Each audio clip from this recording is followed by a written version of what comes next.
নমস্কার এবং কল্পতরুর একখানা নতুন ভিডিওতে আপনাদের সবাইকে স্বাগত। আপনারা হয়তো থাম্বনেল দেখে বুঝেই গেছেন যে এই ভিডিওটা কী নিয়ে হতে চলেছে। জ্যোতিষের অনেক ভাগ হয়, তার মধ্যে একটা ভাগ হচ্ছে মেদিনী জ্যোতিষ, যেটাকে আমরা ইংলিশে মুন্ডেন অ্যাস্ট্রোলজিও বলে থাকি। তো আজকে আমাদের আলোচ্য বিষয় সেটাই নিয়ে, স্টক মার্কেট এবং আমাদের দেশের কিছু প্রেডিকশনস কি হতে চলেছে, এই চন্দ্রগ্রহণ বা আগামী যে সূর্যগ্রহণ আসছে 21 তারিখে, সেটার কি প্রভাব ফেলবে আমাদের দেশের প্রতি, আমাদের সমাজের প্রতি, এই নিয়েই আমরা আজকে আলোচনা করব। আশা করি একটা নতুন জিনিস আপনাদের সামনে আসবে। যারা স্টক মার্কেট করেন এবং শেয়ারসে ইনভেস্ট করেন, তাদের জন্য এই ভিডিওটা খুব খুব খুব লাভবান হতে চলেছে। শেষ অবধি থাকবেন, আশা করি আপনারা কিছু পজিটিভ জিনিস সেখান থেকে নিয়ে যেতে পারবেন। প্রথম আমরা শুরু করি স্টক মার্কেট নিয়ে। তো প্রথম জিনিসই আসে হচ্ছে ডিফেন্স স্টকস, যেটা এখনকার যে নতুন প্রজন্ম খুবই ইনভেস্ট করেছেন এবং লাস্ট কিছু ইয়ার্স ধরে মানুষ এটার উপরে নিজেদের অনেক ফেথ দেখাচ্ছেন। দেখুন, আমি ডাইরেক্ট হয়তো কোনো স্টকসের নাম নিতে পারবো না। আপনারা হয়তো সিবির গাইডলাইন্সের ব্যাপারে অলরেডি জানেন, যেখানে ওরকম ডাইরেক্ট স্টকসের নাম নেওয়া যায় না একখানা পাবলিক প্ল্যাটফর্মে। সেবির অনেক স্ট্রাইকসও হয়ে যায়। সো সরাসরি আসা যাক ডিফেন্স সেক্টরে। আমি অনেক জায়গায় শুনছি যে এই মুহূর্তে স্টকস ঠিক মতো যাচ্ছে না, এবং দেখতেও পাচ্ছি সেটা ঠিক মুহূর্তে এখন যাচ্ছে না, পোর্টফোলিও একটু ডাউন হয়ে গেছে। কিন্তু আমি আপনাদেরকে একটা জিনিস বলতে পারি যে এই মুহূর্তে পোর্টফোলিও ডাউন যদিও হয়ে থাকে, একটু হোল্ড করুন। এটাকে একটু মার্চ অবধি সময় দিন। মার্চের পরে আমরা কিন্তু দেখতে পাবো যে এই স্টকটা অনেকটা উঠবে, রকেটের গতিতে উঠবে। বিগত নেক্সট 5 থেকে 6 বছরের মধ্যে এটা 6 থেকে 8 গুণ নিজের প্রাইস অনুযায়ী চলে যাবে। সবে আমাদের ভারতের দশায়, মানে মঙ্গল দশায় এই মুহূর্তে ঢুকেছে ভারতে। আমরা এটাকে নিয়ে আলোচনা করব আগে ভিডিওতে। সবে এখন মঙ্গলের দশা ঢুকেছে, সেটা এখন 2032 অবধি আছে। তো ডিফেন্স সেক্টরের যে স্টকসগুলো আছে উঠবে মার্চের পরে, যেমন বললাম এটা কিন্তু খুব ভালোভাবে যাবে। যদি আমরা আরো কিছু কম্বিনেশনস দেখে থাকি, যে যেমন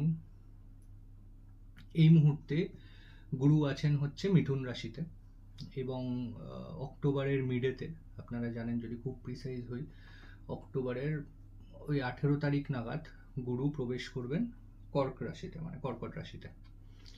ঠিক আছে, এবং ওখানে হয়তো মোটামুটি 1 মাস, নভেম্বরের মিড অবধি থাকবেন, তারপরে আবার উনি মিথুন রাশিতে প্রবেশ করবেন বক্রী অবস্থায়। আর এই মুহূর্তে আপনারা সবাই জানেন হয়তো যে শনি এখন মীন রাশিতে আছে।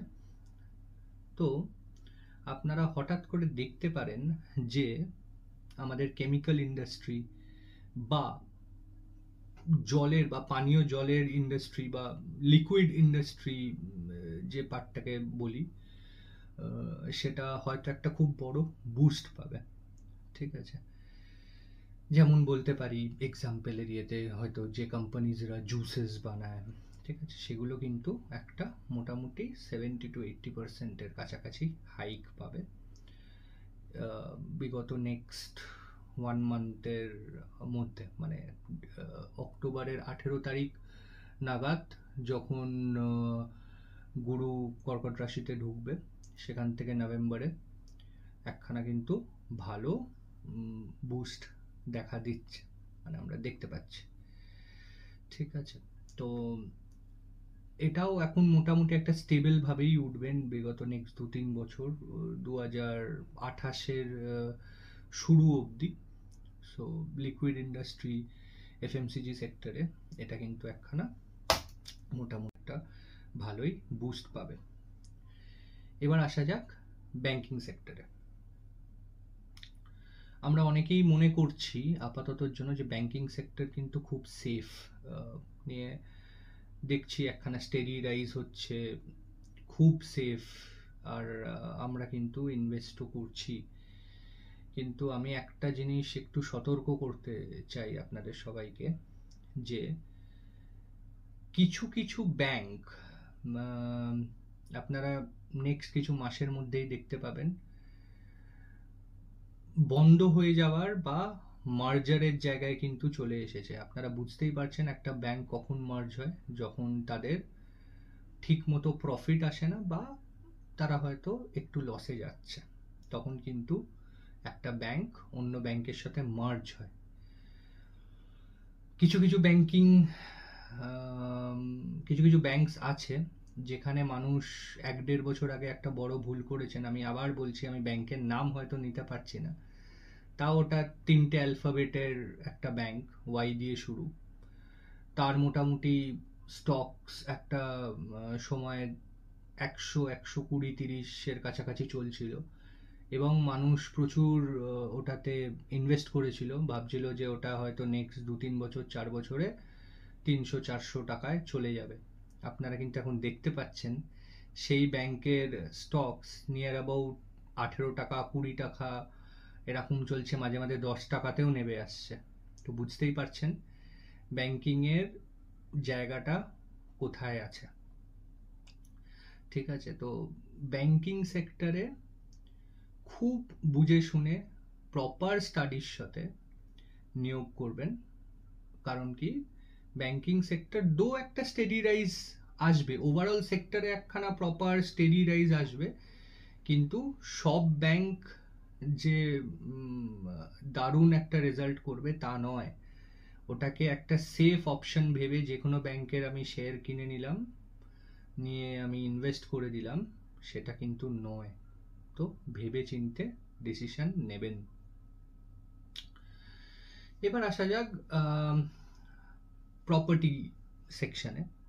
ঠিক আছে, তো প্রপার্টিটা ডাইরেক্টলি স্টকসের সাথে রিলেটেড নয়, কিন্তু ওভারঅল একটা সেক্টর। আপনারা লক্ষ্য করেছেন কিনা জানি না, যদি একটু প্রপারলি দেখেন বা পর্যবেক্ষণ করেন, দেখবেন জুলাই মাসের পর থেকে প্রপার্টির ডিমান্ড বা প্রাইসের ওপরে একটা 20-30% ফল আমরা দেখতে পাচ্ছি আমাদের পশ্চিমবঙ্গতে। দেখুন, এটা হয়তো কিছু মানুষের জন্য খুব একটা ভালো নিউজ হতে পারে, আবার কিছু মানুষের জন্য খুব কিন্তু খারাপ নিউজ, তাই না? এবার কাদের জন্য ভালো, কাদের জন্য খারাপ? যারা ভাবছেন আমি একটা জমি বা জায়গা বিক্রি করে মানে ব্যাংকে টাকাটা রেখে দেব, তাদের জন্য খারাপ নিউজ। কারণ কি, আপনি হয়তো আপনার জমির প্রপার দাম পাচ্ছেন না, বা যদি কম দামেও বিক্রি করতে চান সেখানে প্রপার বায়ার পাচ্ছেন না, তাই না? আর কাদের জন্য ভালো নিউজ? যারা এখন নতুন কোনো জমি বা বাড়ি বা ফ্ল্যাট কিছু কিনতে চাইছেন, তাদেরকেও আমি রেকমেন্ড করব যে আর একটু অপেক্ষা করে যান, নভেম্বর-ডিসেম্বর অবধি অপেক্ষা করে যান।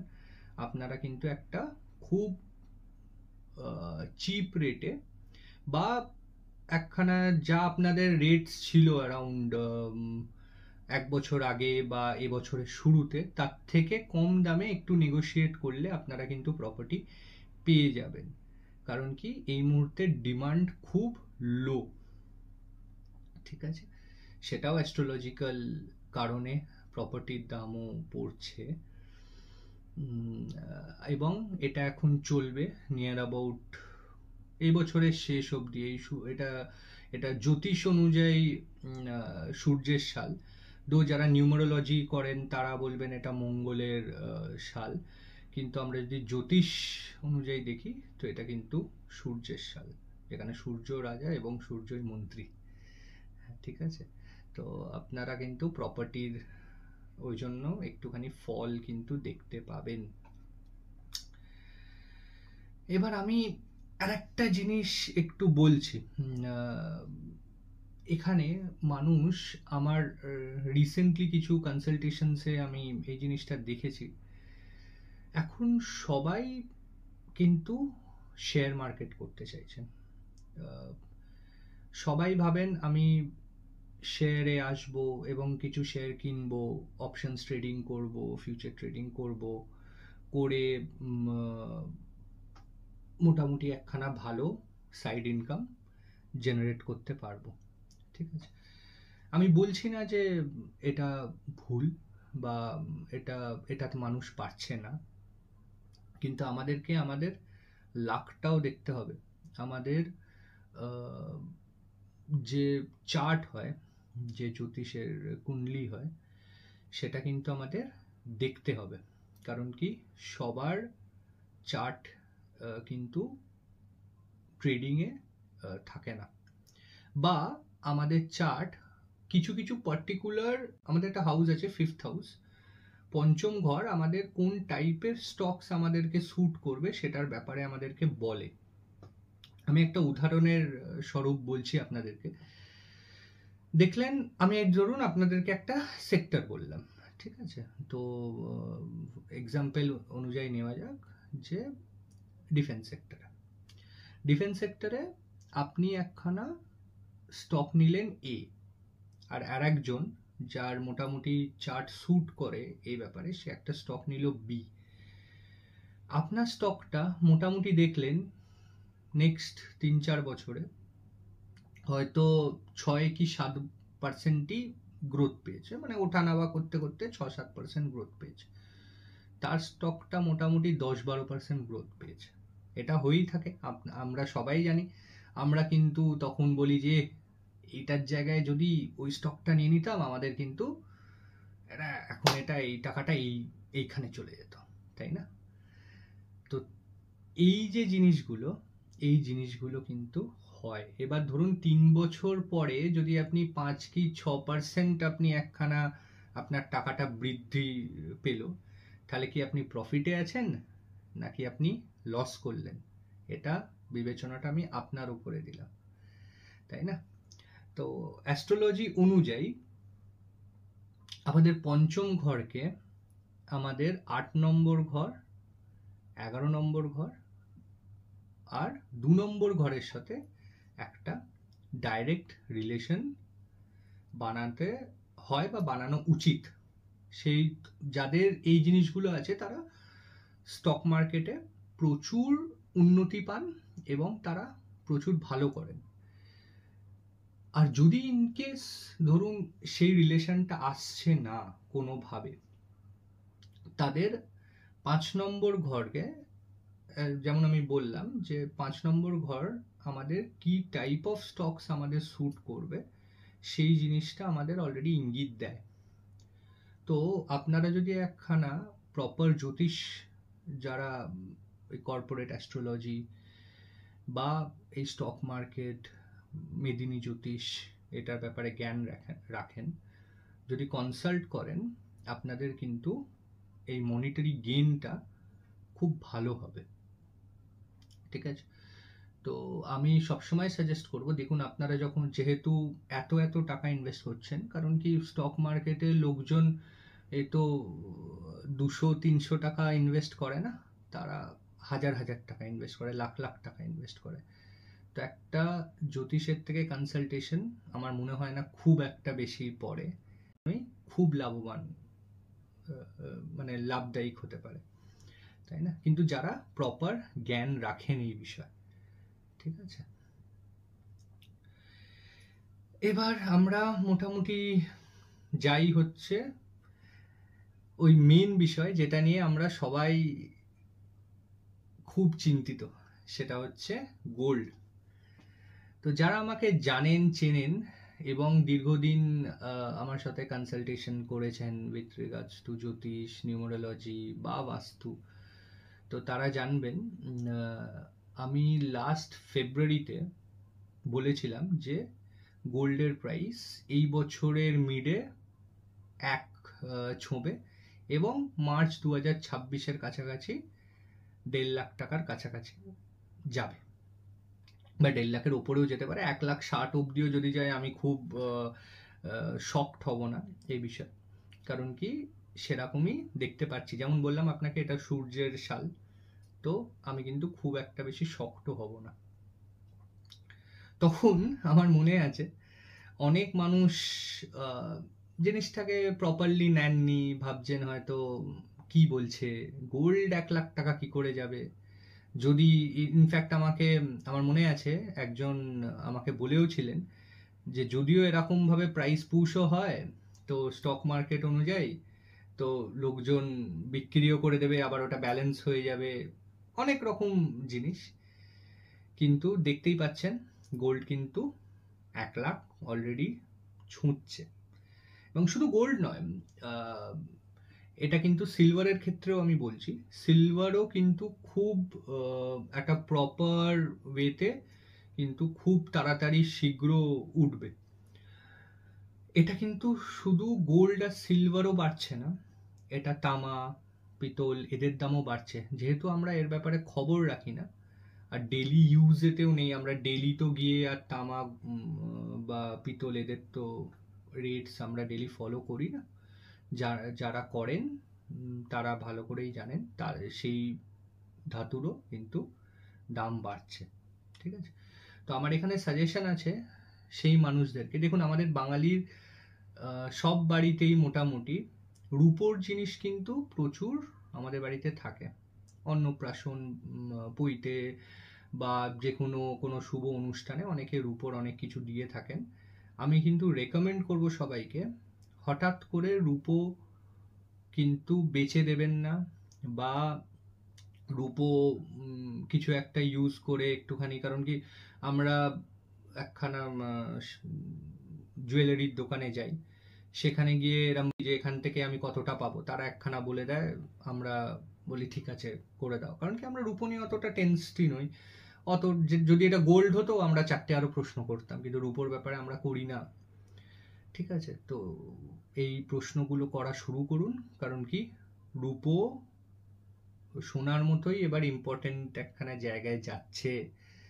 বিগত নেক্সট 3-4 বছর বলছি, 3-4 বছর তাও একটা অনেক টাইম, 3-4 বছরে যদি আপনারা একটুখানি রূপো সংগ্রহও করেন, তো তারপরে আপনাদের সাথে আমার দেখা হবে যে কতটা তার প্রেজেন্ট প্রাইস তখন দাঁড়াচ্ছে।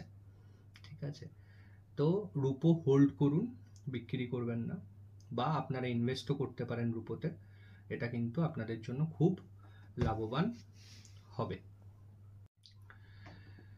এরপরে আমরা আলোচনা একটুখানি করব আমাদের দেশকে নিয়ে, ভারতকে নিয়ে। তো আপনার অ্যাস্ট্রোলজিতে একটা জিনিস শুনেছেন, সেটা হচ্ছে জন্মছক বা জন্মকুণ্ডলী। সেরকমই আমাদের কিন্তু একটা বার্ষিক ছক হয়, সেটা কেউ বলে বর্ষ লগ্ন, ঠিক আছে, কেউ বলে বৃষপাল, হয়তো আপনারা অনেক জায়গায় শুনেছেন বৃষপাল কুণ্ডলী। তো একটা জিনিস হয় হচ্ছে দুটো একটু আলাদা হয়, একটা হচ্ছে আপনার জন্মের সময় কুণ্ডলী, একটা হচ্ছে সেই বছরের কুণ্ডলী। ঠিক আছে, এবার এটা মেনলি সূর্যকে দিয়ে দেখা হয়। যখন আপনার সেই বার্ষিক কুণ্ডলী আপনার জন্ম কুণ্ডলীর মতো এক্স্যাক্টলি প্রায় সেম থাকে, ঠিক আছে, সূর্য প্রায় বলতে পারেন সেম ডিগ্রিতে চলে আসে, সেটা কিন্তু অনেকেই দেখবেন, অনেক অ্যাস্ট্রোলজার হয়তো আপনাকে বলবে যে সেটা হচ্ছে মৃত্যু সমান কষ্ট দেয়। ঠিক আছে, সেই প্রবলেম সেই মাত্রায় থাকে। তো দুর্ভাগ্যবশত আমাদের ভারতের, যেটা যদি আপনারা বার্ষিক কুণ্ডলী দেখেন আমাদের ভারতের, সেটা হয় হচ্ছে মানে আমাদের দেশ স্বাধীন হয়েছিল 15 অগস্ট 1947। তো 14 অগস্ট 2025-এ আমরা কিন্তু এই বছরের বার্ষিক কুণ্ডলী বলতে পারেন আর বার্ষিক কুণ্ডলী এবং আমাদের যে মেন যে কুণ্ডলী প্রায় সেম। ওকে, মানে সূর্যের যে ডিগ্রি সিমিলার। তাহলে এটা থেকে আমরা কি বুঝছি? এবং শুধু তাই নয়, এবং গুরু আছেন হচ্ছে মিথুন রাশিতে বক্রী অবস্থায়।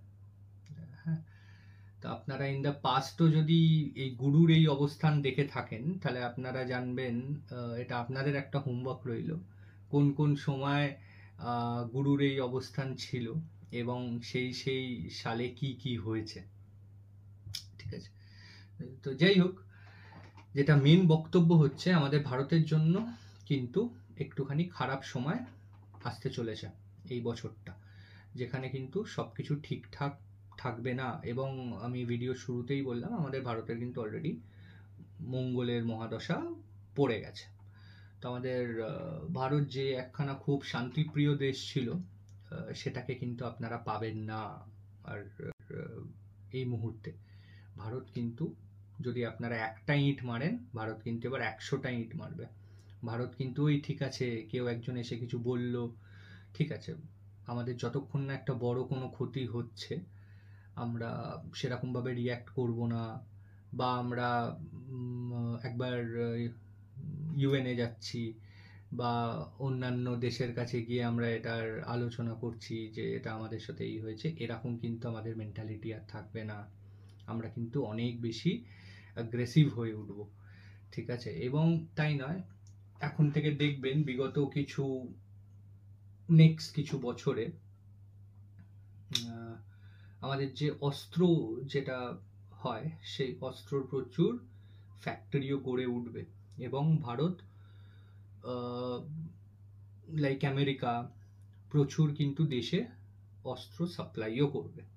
এবং অনেক অনেক দেশ, তারা অবভিয়াসলি অপারেশন সিন্দুরের পরে অনেক দেশ এটা দেখেওছে ভারতের অস্ত্রের পাওয়ার কি, এবং তারা কিন্তু ভারতের থেকে অস্ত্র কিনবে।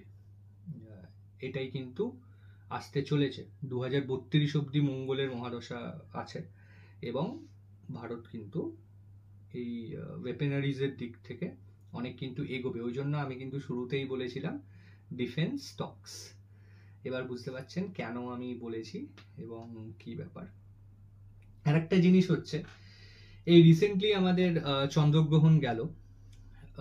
এই চন্দ্রগ্রহণের পরে আমাদের কিন্তু যোগ যুদ্ধের কিন্তু একটা তৈরি হয়ে গেছে।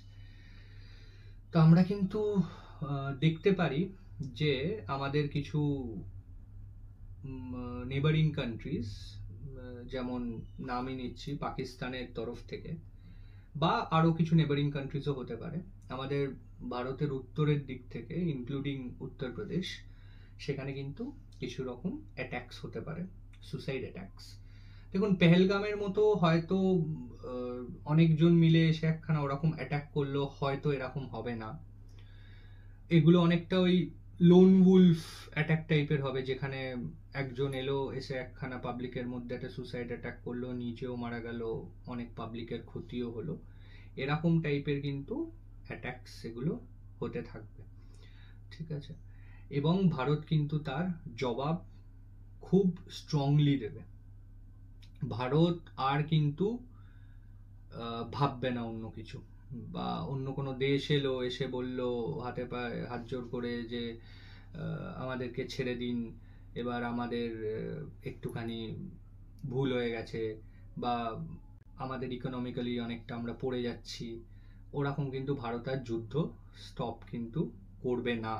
বুঝতেই পারছেন মঙ্গলের এনার্জি এই মুহূর্তে, কিন্তু মঙ্গল হচ্ছে একজন কমান্ডার। ঠিক আছে, সে যখন যুদ্ধ করতে যায়, তার কাছে ওই মায়া দয়াটা কিন্তু অতটা থাকে না। তো যখন যুদ্ধ হবে, ভারত কিন্তু মায়া দয়া থাকবে না। এবং যে দেশটার কথা আমি বললাম, এরকমও পসিবিলিটি হতে পারে যে তার কিছু টুকরো করে দিতে পারে। ঠিক আছে, এবং সেই যোগও কিন্তু দেখা যাচ্ছে।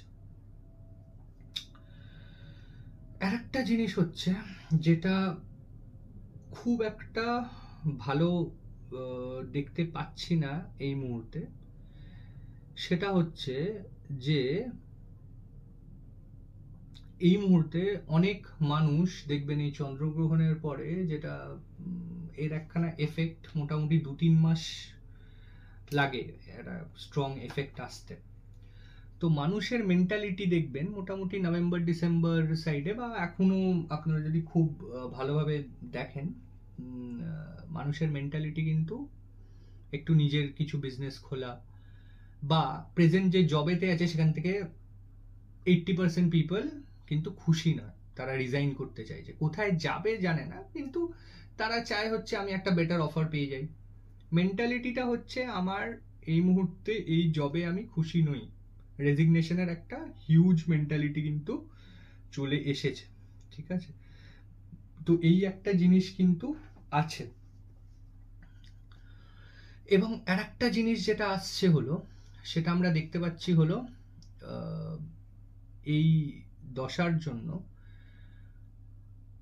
একটু কিছু রাইটস আমরা কিন্তু দেখতে পাচ্ছি মোটামুটি নভেম্বর ডিসেম্বরে। দো আমরা এখন নেপালে অলরেডি রাইটস দেখছি চন্দ্রগ্রহণের পরে, এরপরে কিন্তু রাইটস আস্তে আস্তে ছড়াবে, আমাদের দেশেও ছড়াবে। মেনলি আপনারা উত্তরপ্রদেশ সাইডেও দেখতে পারেন, এবং নর্থ ইন্ডিয়াতেও দেখতে পারেন, বা আমাদের পশ্চিমবঙ্গতেও হতে পারে, ঠিক আছে? এটা কিন্তু কমপ্লিটলি আমি বলছি না, আমাদের ইন্টারনাল কিছু ফিউড সে তো থাকবেই, কারণ কি সেপ্টেম্বর 22-এর পর থেকে, যেমন বললাম সূর্যগ্রহণের পরে আমাদের অপোজিশন কিন্তু খুব স্ট্রং হতে চলেছে, ঠিক আছে? কিন্তু যেখানে তারা কিন্তু আমাদের সরকারকে যথেষ্ট একটা প্রেসারে ফেলবে, এবং সরকারের যারা এই মুহূর্তে সাপোর্ট আছেন, তো আপনারা ভালো করে জানেন যে আমাদের যে প্রেজেন্ট দল সেন্টারে আছে তারা কমপ্লিট মেজরিটি পায়নি, কিছু অন্যান্য পার্টি তাদেরকে সাপোর্ট দিয়েছেন ইন টার্মস অফ সিট। এরকমও অবস্থা কিন্তু হতে চলেছে যেখানে তারা নিজেদের সাপোর্টটাও সরিয়ে নিতে পারেন, ঠিক আছে? এরকম একটা পরিস্থিতি কিন্তু আসবে যেখানে একটা মিসকমিউনিকেশন হবে, যেখানে একখানা ভুল বোঝাবুঝির সৃষ্টি হবে, একটা ইনডিসিশনও থাকবে, যেখানে আমাদের সরকার ঠিক মতো প্রপার ডিসিশন মেকিংয়েও করতে পারবে না, এটাতে আমরা এগোবো না কি করব, একটা ইনডিসিশন স্টেটও আসবে। এবং আমাদের কিন্তু বিদেশ থেকে অনেক ফান্ডিং হবে ভারতকে ডিস্টেবিলাইজ করার জন্য, ঠিক আছে? সেটা আমরা 12 নম্বর ঘর থেকে অলরেডি কিন্তু সেটার একটা ইঙ্গিত পাচ্ছি যে বিদেশ থেকে প্রচুর ফান্ডিং অলরেডি আসতে চলেছে।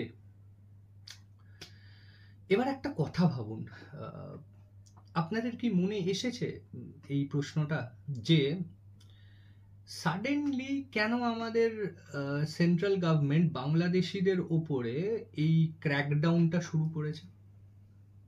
কিছু কি আপনাদের মাথায় কোয়েশ্চেনটা এসেছে যে এত বছর ধরে তো এরা আছে, তো আমরা অনেক ভিডিওস অনেক জায়গায় তো দেখতে পাচ্ছি যে যে আমরা কেউ 8 বছর আছে, কেউ 10 বছর আছে, তো কেন সাডেনলি?